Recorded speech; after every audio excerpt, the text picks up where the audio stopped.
청결에 대한 강박증이 심하신 분들은 그걸 붙잡자마자 바로 화장실로 뛰어가야 되고, 화장실로 뛰어가자마자 본인이 가지고 있는 손세정제를 가방에서 꺼내서 그 손세정제 거의 절반이나 한 통 다 쓸 때까지 계속해서 씻어요. 피부염이 생길 정도로 벗겨지는 경우도 많고요. 문을 확인하거나 가스밸브 확인하는 거 흔하잖아요. 확인하느라 30분, 1시간씩 시간이 걸리고 본인이 정해진 약속 시간까지 쳐서 간 적이 한 번도 없는 분들도 있으시고요.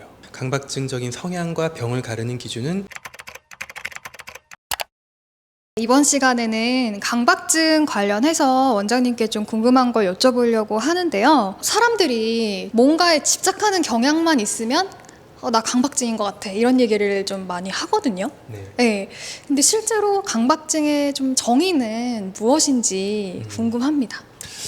강박증을 정의하자면은 특정 행동이나 생각을 본인이 떨쳐버리고 싶은데도 떨쳐버리지 못하고 계속 반복하게 되는 상태라고 생각하시면 될 것 같아요. 그래요? 이를테면 원치 않는 생각들이 머릿속에 자꾸 들어와서 네. 이걸 떨쳐버리려고 해도 하기 힘든 네. 그런 괴로운 상태라든지, 네. 자꾸 어떤 반복적인 행동, 손 씻는 행동이라든지 정리하는 행동이라든지 네. 이런 것들이 나를 불편하게 하는 것을 알매도 불구하고 계속 하게 되는 상태를 저희가 강박증 상태라고 얘기를 합니다. 강박증에도 종류가 있나요? 강박증의 종류가 많죠. 종류가 많은데 크게 가장 흔하게 많은 것들이 청결에 대한 강박이 있고요. 혹은 확인하는 강박이 있고요. 그 다음에 정리정돈이나 대칭에 대한 강박, 이런 것들이 있어요. 네. 요즘은 또 이제 뭐 TV나 이런 데도 보면은 저장 강박증이라고 네. 물건을 자꾸 쌓아두고 네. 하는 그런 것들도 강박증의 분류로 속하기도 하죠. 뭐가 좀 가장 흔한가요? 가장 흔한 거는 청결과 확인이 가장 흔하다고 보통 알려져 있고요. 이를테면 어떤 물질에 오염될 것 같다라든지, 네. 요즘에 코로나 사태가 워낙 많으니까요. 네. 밖에 나가기만 해도 균에 오염될 것 같아서 계속해서 불안감을 느끼는 상태라든지, 네. 이런 청결에 대한 강박증이 굉장히 많은 편이고요. 확인 강박이라고 하는 거는 집 밖을 나설 때 문이 잠겼는지, 콘센트는 뽑혔는지, 가스밸브는 잠겼는지를 한 번 확인하는 경우는 괜찮은데, 반복해서 수십 번 확인하고 몇십 분씩 꼭 확인해야지만 성이 풀려서 집 밖을 나갈 수 있는 사람들이 있거든요. 이제 그런 분들은 확인 강박이라고 얘기를 하죠. 근데 이게 방금 살짝 사례는 말씀을 해주셨는데 네. 또 저 좀 사례가 궁금하긴 해요. 네네. 그러니까 강박이라는 게 사실 저도 뭔가 이렇게 좀 확인하는 거를 되게 중요하게 생각을 하거든요. 그래서 남들은 한 번 보고 마는 거를 저는 세네 번 봐요. 네. 세네 번 보고, 그리고 요새 사실 코로나 시대라서 코로나 때문에 되게 청결에 이렇게 집착하시는 분들이 많이 있긴 그렇죠. 있거든요. 네네. 근데 이 정도가 아니라 굉장히 좀 심한 사람들이 이제 일상생활에 지장도 받고 이렇게 될 것 같은데, 네. 좀 사례를 몇 가지 들어주실 수 있으실까요? 전철이나 우리가 보통 전철 많이 타잖아요. 네. 전철 탈 때 손잡이라든지 이런 것들이 깨끗하고 생각하지는 않지만 네. 그걸 전혀 잡지 못하거나 하진 않아요. 흔들리거나 할 땐 잡을 수도 있고 그쵸. 찝찝하면 손을 칠 수도 있긴 한데, 네. 강박증, 특히나 청결에 대한 강박증이 심하신 분들은 네. 그걸 붙잡자마자 바로 화장실로 뛰어가야 되고, 화장실로 뛰어가자마자 본인이 가지고 있는 손세정제를 가방에서 꺼내서 네. 그 손세정제 거의 절반이나 한 통 다 쓸 때까지 계속해서 씻어요. 그래서 심한 강박증을 가지신 분들은 네. 손 피부가 벗겨져요? 계속 벗겨지죠. 피부염이 생길 정도로 벗겨지는 경우도 많고요. 확인 강박증 같은 경우는 네. 우리가 보통 이제 집 밖을 나설 때 문을 확인하거나 아니면 뭐 가스밸브 확인하는 거 흔하잖아요. 확인 강박증을 가지신 분들은 그것들을 확인하느라 30분, 1시간씩 시간이 걸리고 본인이 약속 시간까지 정해진 약속 시간까지 그때 맞춰서 간 적이 한 번도 없는 분들도 있으시고요. 어떤 분들은 집 밖을 한 1km 정도 벗어났음에도 불구하고 그 순간 문을 잠궜나 싶은 생각이 들어서 1km가 지나갔는데 다시 돌아와서 또 확인하는 경우도 있고요. 네, 일상에 지장이 많이 가는 경우죠. 그런 경우는. 그러면 저장 강박증은 어느 정도로 좀 심해질 수 있나요? 네. 세상이라는 이런 프로그램에 흔히 나올 텐데요. 집에다가 온갖 쓰레기들을 쌓아두고 사는, 네. 정말 쓰레기가 쌓여서 길이 없다시피 한 그런 상태가 저장 강박증 상태라고 생각하시면 될 것 같아요. 저는 근데 그런 사람들 막연히 그냥 좀 조현병이라서 그런 게 아닐까? 그렇게 생각을 했는데 네. 강박증도 같이 온 그런 케이스인가요? 조현병 때문에 생기는 경우도 있긴 한데요. 네. 저장 강박증이라고 또 따로 분류가 있기는 합니다. 이런 강박증을 내가 이런 증상이 있을 때 치료가 필요한 정도의 병인지 아니면 그 정도는 아닌지를 판단하는 기준이 어떤 건가요? 내가 정신과 진단 기준을 보면요, 가장 마지막에 나오는 내용이 이 증상들이 나의 대인관계나 일상생활, 직장의 생활 등을 심각하게 저해하는 경우에 진단 가능하다라고 나옵니다. 그러니까 결국에는 우리가 강박적인 성향이 있을 수도 있고 강박증이라는 병이 있을 수도 있는데요. 네. 강박증적인 성향과 병을 가르는 기준은 내가 이 증상들로 인해서 얼마나 불편한가, 얼마나 불편하고 실제로 심각하게 얼마나 내 생활을 저해하는가를 기준으로 삼으시면 될 것 같아요. 그러면 일단 정신과를 찾기 전에 네. 내가 시도해 볼 수 있는 것들이 좀 있을까요? 내가 강박증 증상들이 있다라는 걸 아셨을 때 가장 좋은 거는 뭐 치료받는 게 가장 중요할 것 같기는 한데요. 네. 본인이 가지고 있는 생각들을 한번 정리해 보는 게 필요해요. 모든 불안 장애에서 또 굉장히 중요한 부분인데요. 내가 가지고 있는 불안의 윤곽을 직접 손으로 적어보는 것은 불안과 이성의 균형을 맞춰주게 도와주거든요. 네. 불안을 담당하는 뇌기관이 뇌에 있는 편도체라는 기관이고요. 네. 그 다음에 이성을 담당하는 기관이 뇌 앞에 있는 전두엽이라는 기관인데 네. 이 두 개가 시소처럼 움직여요. 불안이 심할 때는 이성적인 행동을 하기가 힘들어요. 네. 그렇기 때문에 이 불안을 낮추는 방법은 이성적인 행동들을 통해서 이렇게 시소를 기울일 수가 있는 거거든요. 그렇다면 결국 내가 할 수 있는 가장 쉬운 이성적인 방법 중에 하나는 직접 글로 한번 기록을 해보는 거죠.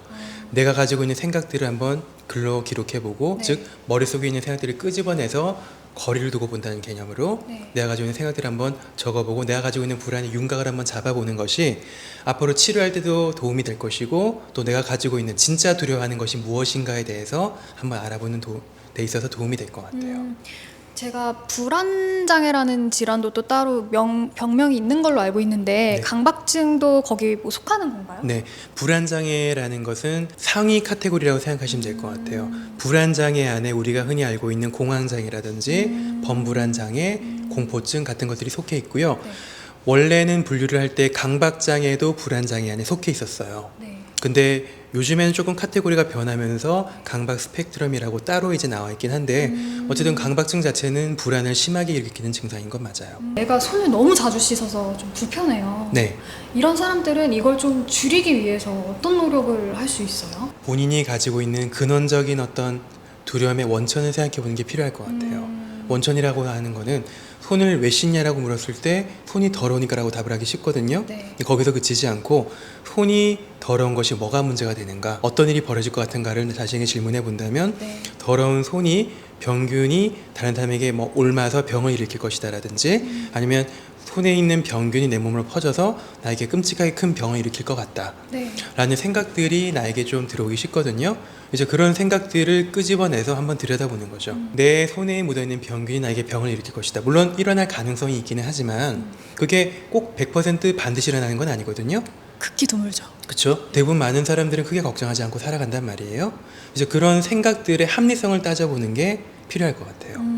또 한 가지는 조금 뭐 무식한 방법을 생각할 수도 있는데 내가 걱정하는 더러움을 나열해 보고요. 나열한다는 건 1순위부터 5순위까지 예를 들어서 네. 무언가를 만지는 것, 문고리를 만지는 것, 버스 손잡이를 만지는 것, 바닥에 손을 대는 것 이런 두려움의 순위를 매겨서 가장 쉬운 것부터 해보는 연습을 하는 거죠. 해본다는 거는 더러운 것에 노출은 되되 내가 반응하지 않는 것들을 연습을 하는 거예요. 불안이라는 거는 우리가 자꾸 회피하기 쉬운데요. 결국 불안을 없애려고 하면은 직면하는 것이 가장 좋은 방법이거든요.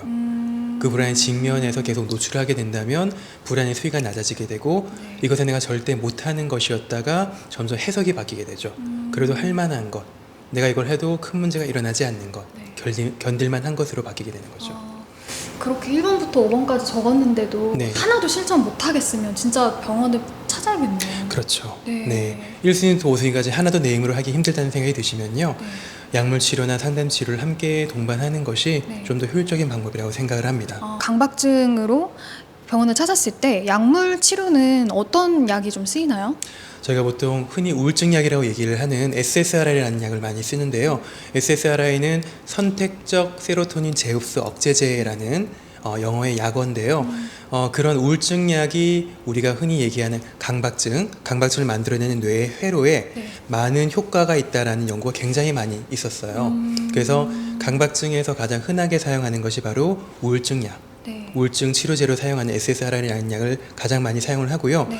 보통 우울증 약을 쓰기도 하지만 강박증에는 불안이 많이 동반되기 때문에 그 외 신경안정제라든지 불면이 동반되는 경우에는 수면제라든지 이런 것들을 함께 필요한 만큼 사용하기도 합니다. 근데 SSRI는 참 다양한 질환에 쓰이는 것 같아요. 네, SSRI는 우울, 불안, 강박 전부 다 세로토닌이 많이 영향을 미치기 때문에 우울증 약이 불안이나 강박이나 불안 장애들에 굉장히 범용적으로 많이 쓰이죠. 그러면 이제 병원에서 내가 강박증 때문에 치료를 받기 시작했다. 근데 물론 사람마다 증상의 정도가 차이가 있지만 평균적으로 한 이 기간 정도는 치료 기간을 좀 잡아야 된다라고 하면 얼마나 잡으면 돼요? 말씀하신 대로 사람마다 치료 기간이 너무나 다른데요. 보통 일반적으로 내가 겪고 있는 좀 심각한 어떤 불편함 같은 것들이 덜어지는 시기는 한 1, 2개월 정도라고 생각하시면 될 것 같아요. 왜냐하면 그 아까 말씀드렸던 SSRI라는 치료제가 효과를 본격적으로 발휘하기 시작하는 시간이 4주에서 6주 정도로 저희가 보거든요. 그래서 그 시기부터 효과를 발휘하기 시작한다면 어느 정도 한 한두 달 정도 최소 필요하다는 걸 생각하시면 될 것 같아요. 강박증이 사람들이 되게 그냥 지나가는 말로 뭐만 조금만 자꾸 확인하고 막 반복해도 나 강박증인 것 같아, 강박증인 것 같아 이렇게 얘기는 하지만 정말 병으로 앓고 있는 사람들은 너무 고통스러울 것 같아요. 그렇죠. 네, 강박증의 스펙트럼이 굉장히 넓고요. 네. 모든 병이 그렇지만 심한 수준에 있는 사람들은 굉장히 힘들죠. 일상생활 유지하기 힘들 정도로 네. 굉장히 힘들고 또 그런 분들은 흔하게 우울증도 함께 동반되는 경우도 너무 많고요. 그러면 혹시 좀 강박증이 많이 생기는 나이대가 있나요? 보통 이제 강박증 증상들이 우리가 진단되는 시점을 뭐 가장 많이 호발되는 연령대로 잡는데요. 보통 일반적으로는 20대, 30대에서 가장 많이 호발되는 경우가 많고요. 네, 진단을 그때 가장 많이 받는다는 얘기죠. 근데 제 경험상으로는 10대 때부터 시작되는 경우도 굉장히 흔하고요. 네. 그때는 강박증 병적인 수준은 아니지만 약간 그런 성향을 가지고 있는 분들은 거의 10대 때부터 조금씩 그런 버릇처럼 나타나는 것들이 있는 것 같아요. 제가 막연히 생각하기로는 왠지 노인한테 더 나타날 것 같다 이렇게 생각을 하긴 했거든요. 네. 왜냐면 노인분들 중에 좀 불안을 많이 겪으시는 분들이 많으니까. 그렇죠. 네. 근데 또 노인분들은 병원 찾는 게 또 익숙하시지 않으니까 네. 또 적은 면도 있지 않을까요? 네. 아까도 말씀드렸지만 꼭 진단이 잘 되는 나이대랑 그것들이 많은 나이대랑 조금 다른 것 같아요. 말씀하신 대로 20세, 30대가 일을 하셔야 되니까 네. 학업이라든지 아니면 뭐 직장이라든지 이런 것들을 유지하는 데 있어서 방해가 된다고 느끼시면 병원을 또 쉽게 잘 찾아오시거든요. 근데 또 그렇지 않은 나이대들은 사실 그런 것들을 숨기거나 아니면 불편하지 않아서 별로 그렇게 방해가 되지 않아서 병원에 오지 않는 경우도 많기 때문에 네. 그래서 뭐 연령대는 조금 보기 따라서 차이는 있을 것 같아요. 그러면 강박증 관련해서 마지막으로 좀 해주시고 싶은 말이 있으실까요? 저 환자분들에게 잘 말씀드리는 건데요. 생각은 생각일 뿐이라고 좀 생각을 하셨으면 좋겠어요. 생각은 생각일 뿐이고 또 한 가지는 생각은 힘이 없다. 강박증을 가지신 분의 특징이 생각 자체의 의미 부여를 굉장히 많이 하세요. 확인 강박이신 분들은 뭔가 내가 하지 않은 것 같다라는 생각. 네. 대부분 사람들은 그런 생각 들어도 에이 아니겠지 하고 흘려보내거든요.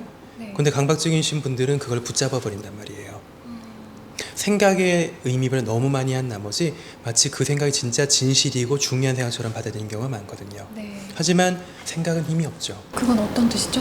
생각은 힘이 없다는 거는 생각 자체가 나에게 어떤 큰 영향을 끼치지 못한다는 거예요. 결국 흘러갈 거라는 얘기고요.